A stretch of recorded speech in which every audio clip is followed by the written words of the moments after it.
আটার মধ্যে লবণ, তেল, চিনি আর কালো জিরা দিলাম। মানে ইচ্ছা ছিল যে একটু বেলপুরি টাইপের হবে, একটু মচমচা টাইপের হবে, বেলপুরি নিমকি টাইপের স্বাদ হবে। তো এইভাবে আমি ডোটা করে রাখলাম। আর এদিকে আলুগুলা ছোটো ছোটো করে কিউব করে কেটে ভালো করে ধুয়ে কড়াইয়ের মধ্যে তেল দিয়ে কালো জিরা ফোড়ন দিয়ে কাঁচামরিচ দিয়ে, শুকনো মরিচও দেওয়া যায়, আলুগুলা একটু লবণ দিয়ে ভালো করে ভেজে 2বার পানি দিয়ে সিদ্ধ করে নিয়েছি।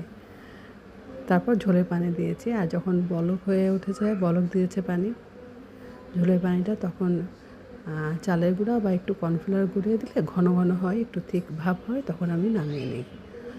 তো এইভাবে আমি আলুটা রান্না করি। আর এই যে আমি আমার মেয়ে এখানে লুচিগুলো আমি দলা করে নিচ্ছি, লুচি বানাবো। আমাদের বাসায় সবাই খুব বেশি লুচি পছন্দ করে, যতই করি না কেন কম হয়ে যায় লুচিগুলা।